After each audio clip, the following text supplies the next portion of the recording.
Today we're going to be introducing the element of chaos into our songwriting, and we're going to look at ways in which we can control that chaos in order to generate some improvisational, unpredictable content. And for that we're going to be looking at an often overlooked MIDI effect called random. One of my personal favourites, not just because it has my name in it, but because you never quite know what you're going to end up with. My name's Dom, welcome to Tech Talk.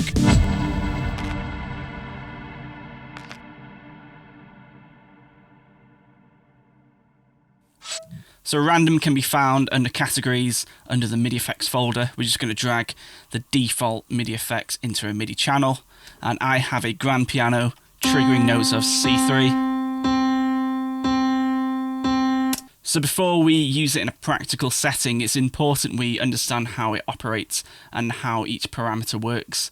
So on a whole, this device analyzes incoming MIDI data and will randomly repitch or retranspose that note within the confines of our selected parameters. I'll explain more on that in a sec. To start with, we have 3 dials, one for chance, one for choices, and one for scale. So the chance dial will dictate how likely our original value of C3 will be randomized. So at 0%, there's no chance of randomization, just the original C3. At 100%, it will just only be randomized notes, none of the original. So I'm going to get a choice of 1, so that's one value above C3, so C sharp 3, and at 100% we're just going to hear C sharp 3. And we can tell that because this little plus sign is flashing, that means a note is being randomized above the C3. If I give it 50%, so at 50% it's a 50-50 chance of playing the original C3 or a C sharp 3. At 33%, it's least likely it's a 1 in 3 chance of randomizing a note, so it just depends on where you're going with that. And at 90%, we're pretty much getting 9 times out of 10 it's going to be randomized. Every now and then we're going to get the original value at 0. So let's hear it with 12 choices, the original full octave of semitones.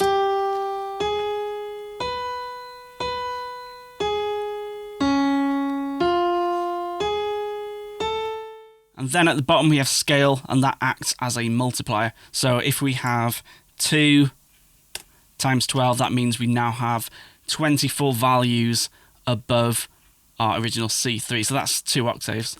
And it's the reason why it's above is because the sign at the bottom is selected to add. If we set it to subtract, it's going to play 24 values below. And we can see this the negative value is now flashing. And then if we select by, that's going to go both ways, above and below. So 24 values above and below will now give us 48, so just bear that in mind.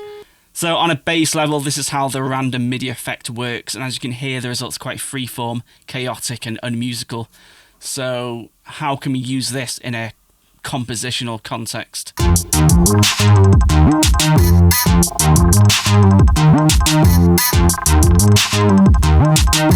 So in this scenario we have a drum kit, a bass line and an arpeggiated pad.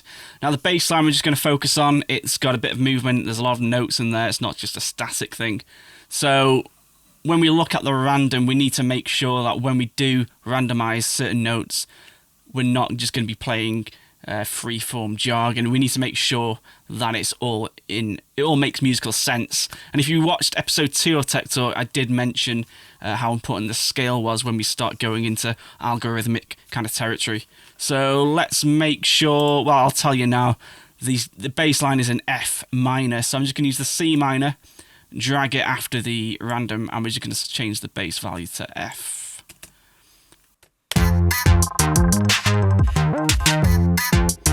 So now when I increase the chance of our random notes,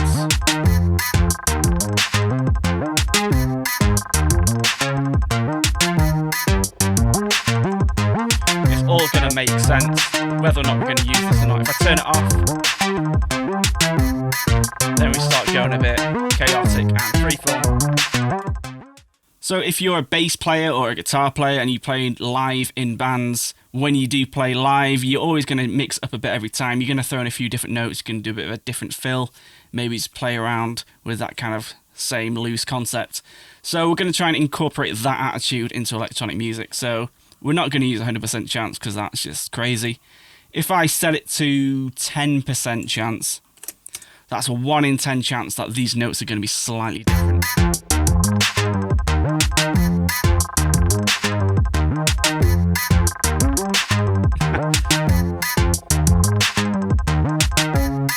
I'm going to set it to bi.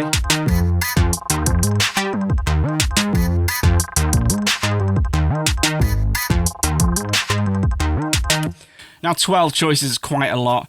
If you do play bass, you'll know that your fingers only really have, in close proximity, about 7 notes in total from string to string. So let's just set it to, I'd say 5 or 7. Let's do 7 and hear what the results are now.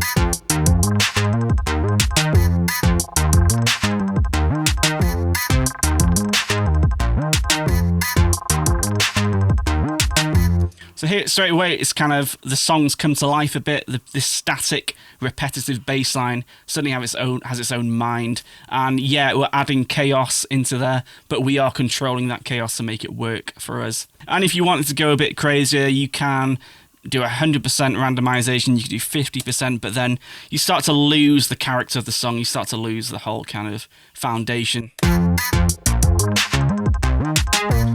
of has a bit too much of its own life. You kind of really need to rein it back in.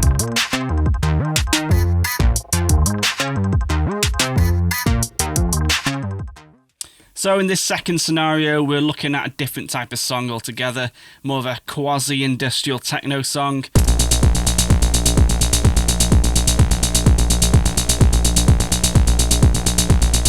Let's hear without the drums.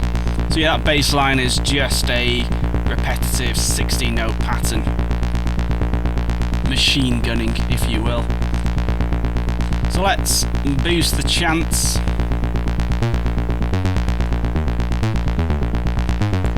Go about 33%. We almost have a faux 303 sequence style emulation going on, but complete random values. And it actually kind of works in a weird way without even having a scale on. These kind of freeform jargon works well with this type of track. Let's hear it again with the drums.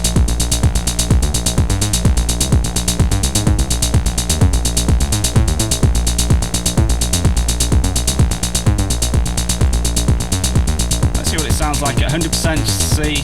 Always good to know what it sounds like. Bit silly. Let's go back to 50. 50 works. I prefer 33. So we don't have to pick major or minor. In the previous example, we already had a bass line within a scale which would dictate what we can and can't do. In this instance, we've just got carte blanche. It's just one note. So as long as you pick the same key, or same root note, should I say, we can pick one of the experimental or international presets that Ableton has to offer. If we scroll through, we have some jazzy ones, some very strange ones, and some classic kind of historical international scales. We got the half diminished scale, the Hirajoshi scale, the Freygish Ahavarabba, classic bit of Freygish Ahavarabba. Let's try that. We're in A sharp, so let's pick A sharp as our bass, and let's see what that sounds like.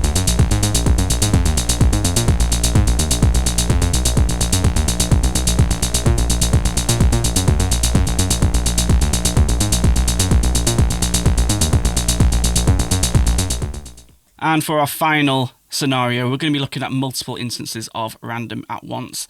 So I've got a grand piano on MIDI channel here. We have the default random effect and a C minor scale already in place.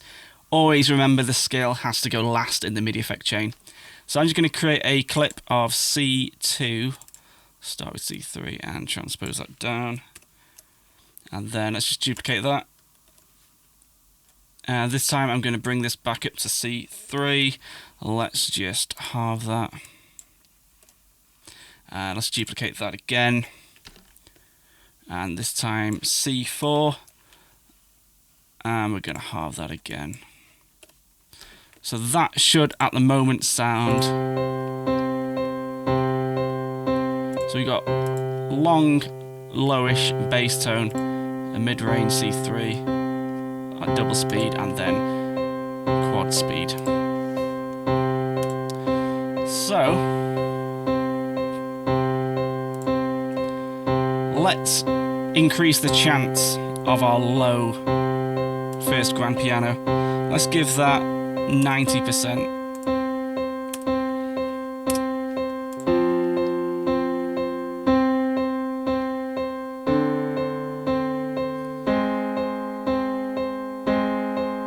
Now I'd say 12 choices is too much, so I'm going to give it 5 choices and I'm going to go by with this.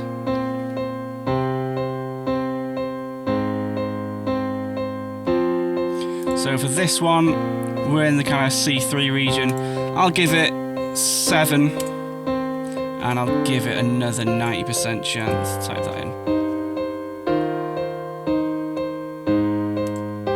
And for this final one, I will give it the full 12 choices. And let's give it another 90%.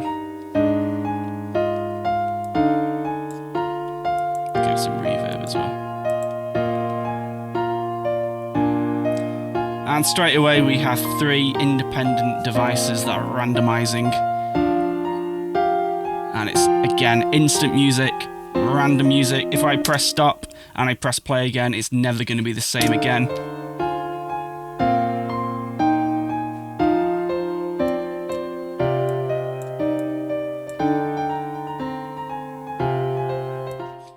So I appreciate that full randomly generated or algorithmic music can be quite a left field concept to be introduced to, but we've really looked at different ways in which we can control that chaos and bring it into our kind of music productions. The first example was very subtle, the second one was more an aesthetic choice, and the third one was as close to autonomous free will that a computer making music can be while still making musical sense, if that made sense. But we've really only scratched the surface of what this tiny little plugin can actually do, but I'll save that for another day. So until then, smash that like button, subscribe and turn alerts on so you're up to date with all the new videos. From myself, Chris and Johnny, I've been Dom, see you in a bit.